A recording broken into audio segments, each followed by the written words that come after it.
नमस्कार, स्वागत है आप सभी का प्राइम न्यूज में। मैं हूं खुशबू खान और यूके प्राइम की शुरुआत करते हैं देहरादून से आ रही बड़ी खबर के साथ। राज्य की त्रिस्तरीय पंचायतों को मिलेगा बजट। त्रिस्तरीय पंचायतों को मिलेगा 142 करोड़ का बजट। सीएम रावत पंचायतों के खाते में ट्रांसफर करेंगे fund. CM Trivendra Singh Rawat online fund transfer करेंगे। बता दें कि सीएम रावत पंचायतों के खाते में ट्रांसफर करेंगे फंड। ऑनलाइन ट्रांसफर किए जाएंगे फंड। अहम जानकारी मिल रही है देहरादून से, बड़ी खबर आ रही है जिससे आपको रूबरू करा रहे हैं। बता दें, राज्य की त्रिस्तरीय पंचायतों को मिलेगा बजट जिससे लोगों को लाभ मिलेगा और त्रिस्तरीय पंचायतों को 142 करोड़ का बजट का आवंटन किया गया है। जो बजट उन्हें आवंटित किया जाएगा, सीएम रावत पंचायतों के खाते में ये फंड ऑनलाइन ट्रांसफर करने वाले हैं। और आपको बता दें कि अहम जानकारी ये देहरादून से मिल रही है। त्रिस्तरीय पंचायतों को फंड मिलने वाला है। पंचायती राज्यों के लिए ये खुशखबरी बड़ी खबर है और बजट मिलेगा। सीएम त्रिवेंद्र सिंह रावत 142 करोड़ का बजट ऑनलाइन ट्रांसफर करेंगे। सीएम रावत पंचायतों के खाते में ट्रांसफर करेंगे fund. CM Trivendra Singh Rawat online fund transfer करेंगे। और इसी के साथ अहम जानकारी मिल रही है देहरादून से, क्योंकि लगातार कोरोना की मार चल रही है जिसकी वजह से रोजगार ठप है और बहुत सारी परेशानियों का सामना करना पड़ रहा है। ऐसे में जो कि बजट अब ट्रांसफर किया जाएगा तो साफ तौर पर लोगों को इससे लाभ मिलेगा। सीएम रावत पंचायतों के खाते में ट्रांसफर करेंगे ये fund. CM Trivendra Singh Rawat online fund transfer करेंगे। लगातार मांग की जा रही थी इस फंड की और आखिरकार इस फंड का आवंटन होने वाला है। और आपको बता दें, ऑनलाइन ट्रांसफर करेंगे। राज्य की त्रिस्तरीय पंचायतों को मिलेगा ये बजट। त्रिस्तरीय पंचायतों को मिलेगा 142 करोड़ का बजट। सीएम त्रिवेंद्र सिंह रावत पंचायतों के खाते में ट्रांसफर करेंगे ये fund. CM Trivendra Singh Rawat online fund transfer करेंगे। हम जानकारी मिल रही है देहरादून से। और आपको बता दें कि 142 करोड़ का आवंटन किया जाएगा, बजट दिया जाएगा। वहीं त्रिस्तरीय पंचायतों को मिलेगा 142 करोड़ का बजट। सीएम रावत पंचायतों के खाते में अब ट्रांसफर करने वाले फंड ऑनलाइन ये ट्रांसफर किया जाएगा। खबर पर ज्यादा जानकारी के लिए हमारे संवाददाता पवन दीक्षित जुड़ गए हमारे साथ। पवन, क्या जानकारी मिल रही है? बिल्कुल खुशबू, आपको बता दें कि ये त्रिस्तरीय पंचायतों के लिए 15वें वित्त आयोग की जो धनराशि है उसका डिजिटली हस्तांतरण आज मुख्यमंत्री त्रिवेंद्र सिंह रावत सचिवालय से कर रहे हैं और अभी वहां पे बैठक चल रही है। ये पूरा प्रोग्राम चल रहा है। इससे जो त्रिस्तरीय पंचायतें हैं उनको मजबूत बनाने के लिए और साथ ही साथ जो उनका बजट है उनको आवंटित करने के लिए जो ये डिजिटली ट्रांसफर किया जा रहा है इस बार, तो ये 142 करोड़ रुपए का जो बजट है त्रिस्तरीय पंचायतों का, उन सब कहते हैं क्षेत्र पंचायत सदस्य, जिला पंचायत सदस्य और प्रधानों के लिए ये बजट जो है ट्रांसफर किया जा रहा है। तो साफ तौर पर जो है लोगों को भी इससे लाभ मिलेगा। बिल्कुल, ग्रामीण क्षेत्रों में जो विकास के काम है वो अवरुद्ध हो रहे थे इस बजट की वजह से, और इस बजट के आवंटन के बाद में जो ग्राम विकास के जो भी कार्य है वो उनको गति मिलेगी। और जाहिर सी बात है जो दूर दराज के जो क्षेत्र हैं उनमें जो चीजें अभी तक विकास के कार्य अटके हुए थे उनको गति मिलने से वहां के लोगों का जो मनोबल भी बढ़ेगा और वहां पर विकास के कार्य दिखाई देंगे। अब से कितनी देर में ये जो है फंड ट्रांसफर कर दिया जाएगा, क्या जानकारी मिल रही है? बिल्कुल, अभी मुख्यमंत्री त्रिवेंद्र सिंह रावत 12 बजे के लगभग सचिवालय में पहुंचे हैं। वहां पर तमाम अधिकारी और पंचायत के जो तमाम अधिकारी हैं और पंचायत के सचिव हैं वो सभी लोग वहां पर पहुंच चुके हैं। और उससे जो आज कुछ लोगों को चिन्हित किया गया है, जिन लोगों के लिस्ट में नाम है उन लोगों को मुख्यमंत्री जी इसको डिजिटली ट्रांसफर करके इसकी शुरुआत कर देंगे। बाकी इसको जो है विभाग की ओर से इसको सभी के लिए जो डिजिटली ट्रांसफर किया जाएगा। पवन, खबर पर नजर बनाए रखिएगा, आगे भी आपसे अपडेट देते रहेंगे। खबर पर जानकारी देने के लिए आपका बहुत बहुत धन्यवाद। तो 142 करोड़ रुपए का जो है बजट आवंटित किया जाएगा जिससे साफ तौर पर विकास कार्यों को गति मिलेगी। तो ये रुद्रपुर में मनरेगा के कार्य में लापरवाही को लेकर मुख्य विकास अधिकारी मयूर दीक्षित ने सख्त रुख अपनाया है। बाजपुर क्षेत्र में मनरेगा के कार्य में खामियों पर उन्होंने जेई की सेवा समाप्त करने के आदेश जारी कर दिए हैं। मयूर दीक्षित ने बताया है कि मनरेगा के तहत जिले भर में कार्य कराए जा रहे थे, इनकी मॉनिटरिंग भी की जा रही थी, जहां कुछ जगहों से लापरवाही की शिकायत लगातार मिल रही थी, जिसके बाद जेई के संयोजक बता दें कि संतोषजनक जवाब नहीं दे पाए, जिसके बाद इस कार्रवाई को अंजाम दिया गया। तो मनरेगा में लापरवाही पर सीओडी अब सख्त हो गए हैं और जेई की सेवा समाप्त करने के आदेश भी उन्होंने जारी कर दिए हैं। लगातार शिकायतें मिल रही थी, जिसके बाद नोटिस जारी किया गया था, लेकिन जवाब जो है संतोषजनक नहीं मिल पाया और अब कार्रवाई की गई है।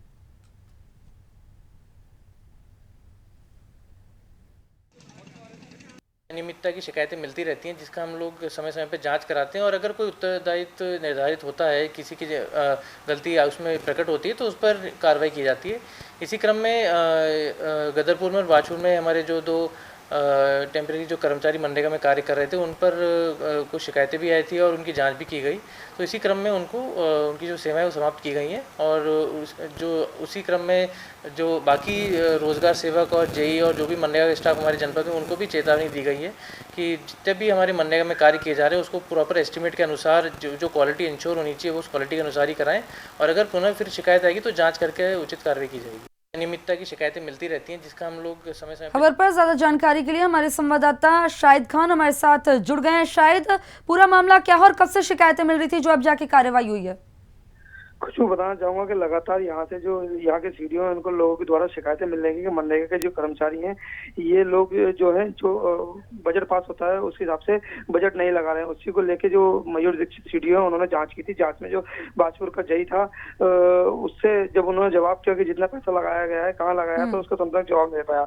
उसके बाद सीडीओ ने उनसे एक लिखित में एक आदेश किया। उसके बाद उन्होंने कहा जहाँ जहाँ पैसा लगाया उसकी जानकारी दी जाए और किस तरीके का पैसा लगाया उसका भी तब तक जवाब न दे जाने पर जो यहाँ के सीडीओ मयूर दीक्षित, उन्होंने जो ये जेई इसको बर्खास्त कर दिया था। और उसके साथ साथ जो दिनेशपुर का जो गदरपुर का मनरेगा कर्मचारी था, इस पे एक आरोप लगाया गया था कि फर्जी 90,000 रुपए का इनने एक जो मनरेगा में ज्वाइनिंग के लिए कार्ड बनाया था, वो कार्ड बनाने के बाद और इनने मनरेगा का जो पैसा है वो हड़प लिया था। उसको लेकर भी सीडीओ ने जाँच की थी और इन दोनों कर्मचारियों को बर्खास्त कर दिया गया है। ये दोनों कर्मचारी संविदा कर्मचारी थे। शायद खबर पर जानकारी देने के लिए आपका बहुत बहुत धन्यवाद। तो जेई की सेवा समाप्त करने के निर्देश जारी कर दिए हैं, क्योंकि लगातार शिकायतें मिल रही थी। नोटिस जारी किया गया था, जवाब मांगा गया था, लेकिन संतोषजनक जवाब नहीं दिया, जिसके बाद उन पर कार्रवाई हुई। तो रुड़की में एडीबी की बड़ी लापरवाही सामने आई है, जहां पर शहर में करोड़ों रुपए की लागत के किए गए निर्माण कार्य पर पानी फिरता हुआ नजर आ रहा है। और गणेशपुर में सीवर लाइन के घटिया निर्माण के चलते सड़क धंस गई है, जिसके बाद स्थानीय लोगों में आक्रोश देखने को मिल रहा है। वहीं मौके पर पहुंचे एडीबी के इंजीनियर और स्थानीय पार्षद ने अपने विभाग के कार्यों की सफाई दी है, जबकि स्थानीय लोगों का आरोप है कि सीवर लाइन का जो गुणवत्ता पूर्वक कार्य नहीं किया गया था, जिस वजह से सड़क धंस गई है।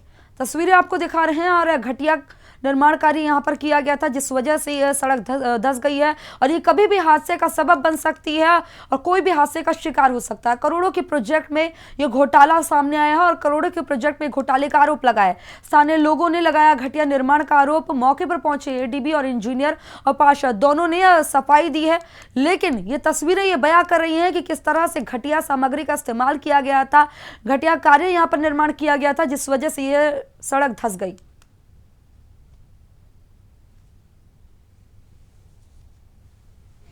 की जगह है कटारसी, मेरा नाम, मेरे घर के सामने की जगह है ये। इसमें कल ऐसा हुआ है, इधर थोड़ा सा सड़क बैठ गई थी कल, और सड़क बैठने के बाद में इसमें नाले की तरफ से पानी जाना शुरू हो गया था कल से। तो कल जब पानी जाना शुरू हो गया तो हमने अपने आप दबा को उसको पानी रोक दिया। सुबह हमने बुलाया तो वो पानी जैसे रोकने की कोशिश कर रहे थे और ये सड़क ठीक करवा रहे थे पीलीभीत नहीं नगर निगम से। तो ठीक करते करते जब दोपहर 1 बजे करीब आगे से अपने आप ही सड़क बैठ गई। 8 बाई 8 की दूरी होगी, 8-7 फुट की दूरी है गोलाई में, 4 अंदर और भी ज़्यादा है। और उसके देख कर फिर जब अपने मोहल्ले में खोल निकल था, फिर तो फंस जाता हो। तो अगर बाहर से मोटरसाइकिल होती, कार होती, कुछ भी होता तो 5 फुट का गड्ढा है, इसमें तो कोई निकलना है मुश्किल हो जाता। सारी सड़कें सीधी होती है। तो ये तो अच्छा, ये तो बहुत अच्छी बात है। यहाँ काम करने वाले थे, हम थे, हमने 4 भाई पार्षद बुलाया और उसने आकर तुरंत आकर ने बताया और पार्षद साहब का भी फ़ोन आया था कि ऐसे ऐसे सड़क बैठ गई है यहाँ पर। तो हम अभी देखने आए हैं, इसमें अभी ये कारण नहीं पता चल पा रहा कि नीचे पानी जा कहाँ से रहा है। तो अभी सड़क पे बैठ गई, अभी इसका पानी निकलवा के इसकी फिलिंग करा देंगे ताकि यहाँ से आवाजाही जो है वो बाधित ना हो और काम यहाँ चलता रहे। उसके बाद हम देखेंगे कि पानी हमारा कहाँ से आ रहा है, उसका जो है वो करेंगे। समाधान करेंगे और उसके बाद जो है आपका सुचारू रूप से दोबारा से सड़क हो जाएगी।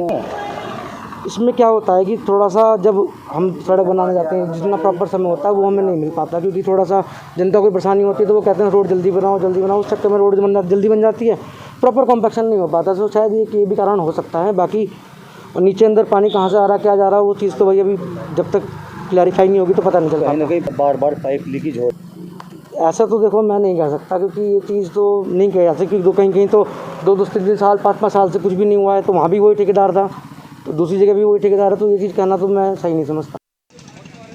पर ज़्यादा जानकारी के लिए हमारे संवाददाता अरशद हुसैन हमारे साथ जुड़ गए हैं। अरशद, ये तस्वीरें बयां कर रही हैं, चाहे कितनी भी सफाई दे ली जाए, कि ये जो घटिया निर्माण कार्य किया गया था जिस वजह से ये गड्ढे में तब्दील हो गई सड़कें।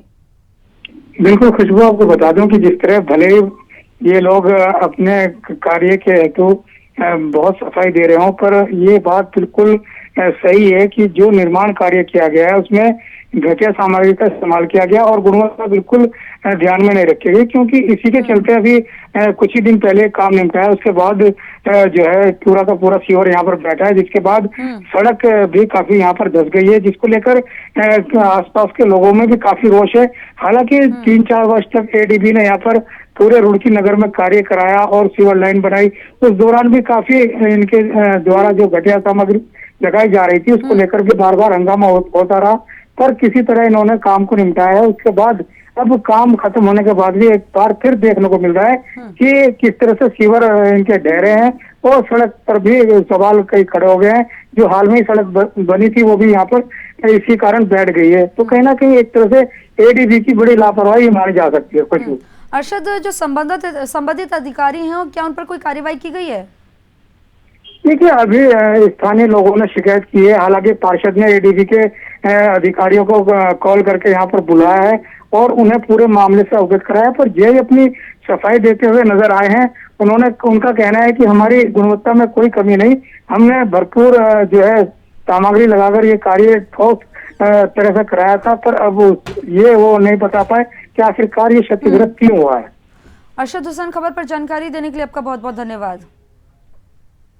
तो तस्वीरों में आप देख सकते हैं कि घटिया सामग्री का इस्तेमाल किया गया था, यही वजह सामने आ रही है कि सड़क धंस गई है। स्थानीय लोगों में रोष देखा जा रहा है, चाहे संबंधित अधिकारी कितनी भी सफाई दे ले, लेकिन तस्वीरें साफ बयां कर रही हैं।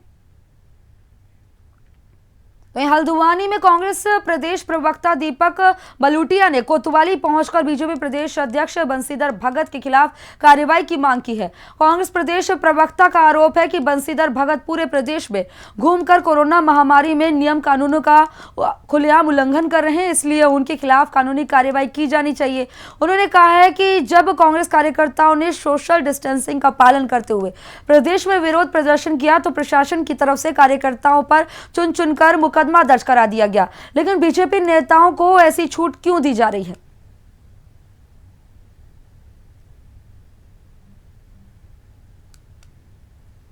कार्यकर्ताओं की सुरक्षा के लिए आज हमने मांग उठाई है कि उनको इन सब चीज़ों से रोका जाए और नियम का पालन करवाया जाए, क्योंकि एक प्रदेश में जनता के लिए दूसरे नियम है और भाजपा के लिए कोई नियम नहीं है। तो हमारी मांग है, ये उनकी सुरक्षा की दृष्टि से भी बहुत अच्छा है। तो तहरीर में किसके लिए दिया आपने?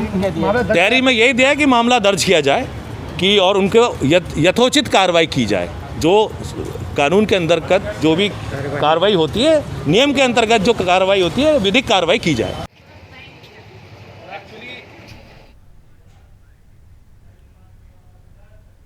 काशीपुर में स्वास्थ्य विभाग के जरिए कराए जा रहे रैपिड एंटीजन टेस्ट में एआरटीओ के वरिष्ठ प्रशासनिक अधिकारी समेत 2 लोग कोरोना संक्रमित पाए गए।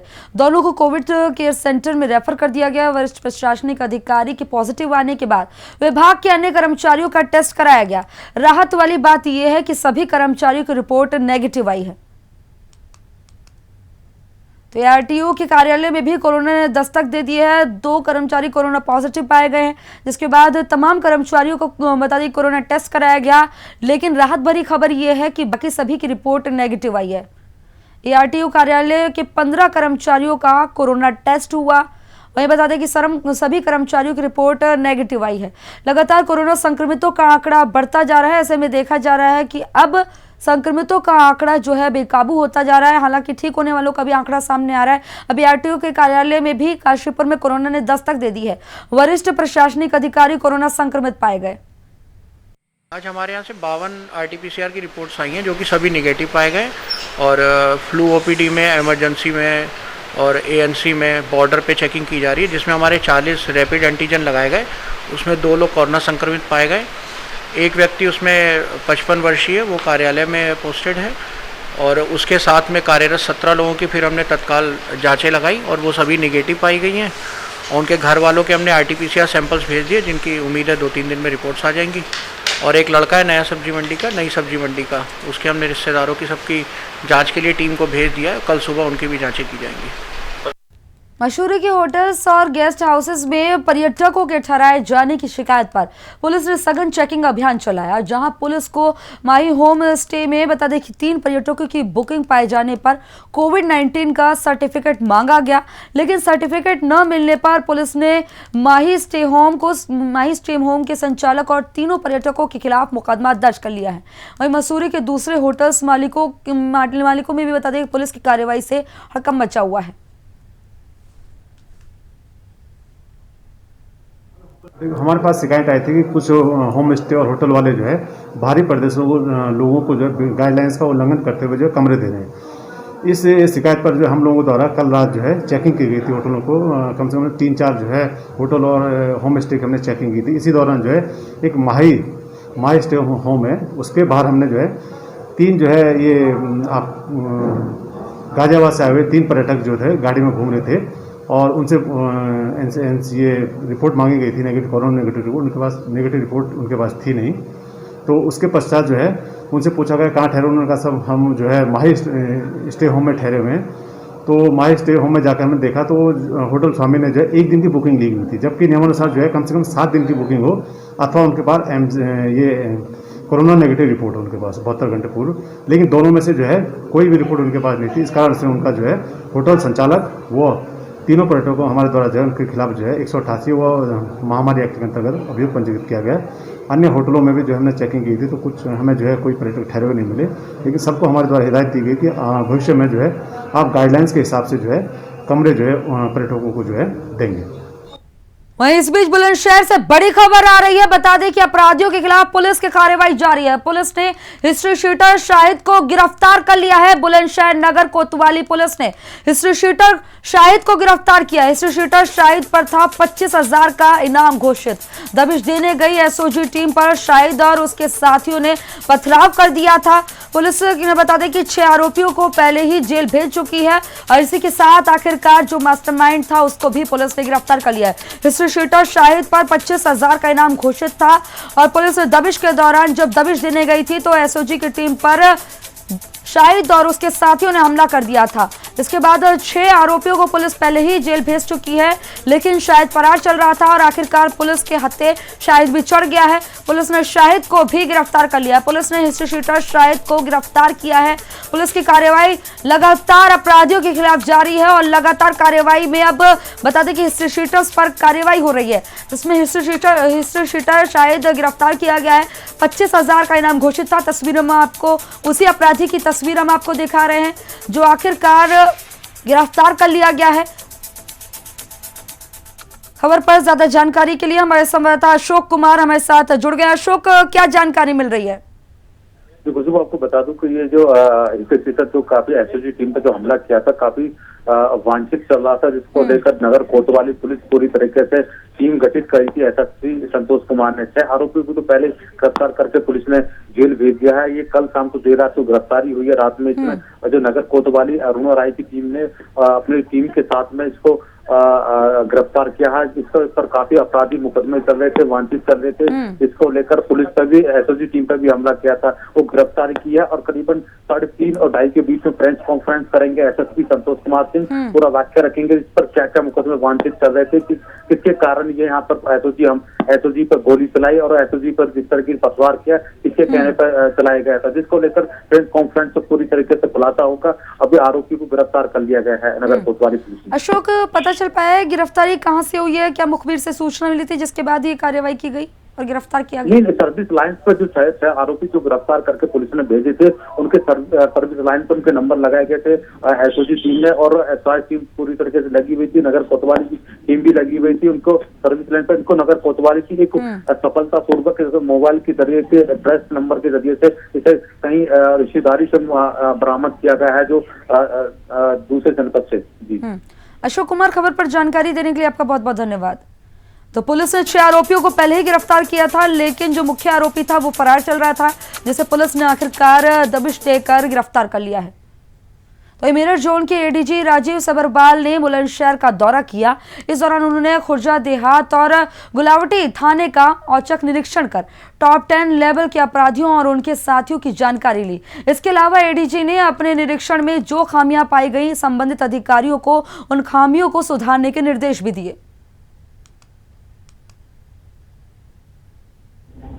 देखिए, इस समय मैंने अभी तक थाना गुलावटी का और यहाँ पे थाना खुर्जा देहात का आकस्मिक निरीक्षण किया। यहाँ पे जो हमारे टॉप 10 अपराधी हैं, जो हमारी आज की डेट में प्रायोरिटी है, तो हर थाना स्तर पे बनाया गया और जनपद के स्तर पे बनाया गया। तो जनपद स्तर की समीक्षा तो अभी मैं पुलिस लाइन में मीटिंग है सारे गस्टेड ऑफिसर की, उनके साथ करूँगा।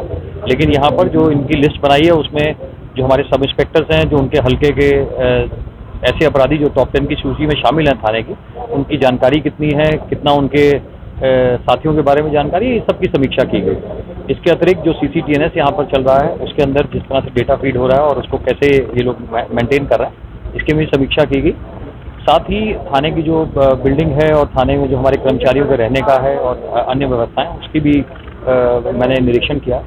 तो कमोपेश कई चीज़ें ठीक है, लेकिन अभी भी इसमें सुधार की गुंजाइश है, तो जिसके लिए हम पूरा थाने स्तर पे पूरी मेहनत की जाएगी। और लेकिन मैंने ये देखा कि कर्मचारियों का ज्ञान अच्छा है, उनको जानकारी है अपने काम के बारे में, केवल कुछ डॉक्यूमेंटेशन को और दुरुस्त करने की आवश्यकता है। तो इस स्वास्थ्य विभाग की बड़ी बता दें कि लापरवाही सामने आई शामली में, और इसके बाद 3 दिन पहले कोविड हॉस्पिटल में भर्ती हुए कोरोना संक्रमित मरीज को गलत डिस्चार्ज स्लिप बनाकर डिस्चार्ज कर दिया गया। वहीं कोविड-19 L1 अस्पताल प्रभारी द्वारा कोरोना संक्रमित महिला को गुपचुप तरीके से छुट्टी देकर घर भेजे जाने पर बता दें कि चर्चा का यह विषय बना हुआ है। इतना ही नहीं, कोरोना संक्रमित ये महिला अस्पताल से बाइक पर सवार होकर अपने घर पहुंची। वहीं जहां से ये महिला मिली थी, उस क्षेत्र को ना तो हॉटस्पॉट करके सील किया गया और ना ही वहां पर आसपास में रहने वाले लोगों के सैंपल लिए गए। वहीं इस पूरे मामले में जिलाधिकारी जसजीत कौर ने जांच के आदेश दे दिए हैं।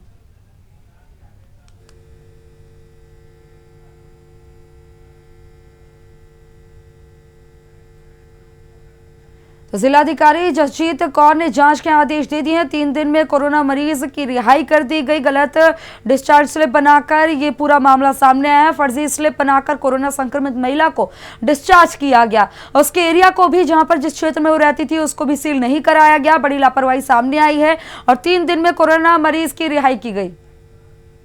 तो डॉक्टर साहब कब की बात है ये? बार बार मेरे से नहीं पूछ रहे कि आपको कोई दिक्कत है। मगर जी मुझे कोई दिक्कत नहीं यार, मैं खड़ी आपके सामने। मेरा खांसी नहीं, बुखार नहीं, जुकाम नहीं है, भूख मुझे बतेरे लगा कहना तू इतनी टाइम खाना खा रही। अच्छा, कब की बात है? डॉक्टर लेकर गए थे आपको? ये मेरे को ले गए थे 20 तारीख। अच्छा, तो आज 17 तारीख को सैंपल आया। 17 में सैंपल गया था, 20 में रिपोर्ट आई थी। हाँ, तो 20 में आपको लेकर के चले गए थे ना? 20 में रिपोर्ट तो तीसरे दिन ही आ गई थी सर। हाँ, वही 17 में गई थी, 20 में आ गई थी। तो आपको तीसरे दिन लेकर के गए थे। आज 23 तारीख है। आज आपको छुट्टी भी मिल गई है वहाँ से। तो क्या बोला डॉक्टरों ने? उन्होंने बोला अपना घर जाकर क्वारंटीन रहो, 5-4 दिन 7 दिन तक घर से बाहर नहीं निकलना। एक कोविड पॉजिटिव पेशेंट की डिस्चार्ज होने की सूचना आज मिली थी और जिसके बारे में शिकायत करी जा रही थी कि वो समय से पहले डिस्चार्ज कर दिया गया है। इसके बारे में CMO साहब को जांच करने के लिए कह दिया गया है और चूंकि इनको 2-3 दिन पहले डिस्चार्ज किया गया है, इनको वापस हमारे कोविड हॉस्पिटल में शिफ्ट किया जा रहा है। इनके घर में सैनिटाइजेशन की कार्रवाई और सीलिंग की कार्रवाई करा दी जाएगी और जो भी इसके लिए उत्तरदायी है, जिसकी वजह से ये लापरवाही हुई है, उनके खिलाफ सख्त से सख्त कार्रवाई की जाएगी। इसी के साथ इस बुलेटिन में इतना ही। देश प्रदेश की तमाम अहम खबरों के लिए देखते रहिए प्राइम न्यूज, क्योंकि सच जरूरी है। नमस्कार।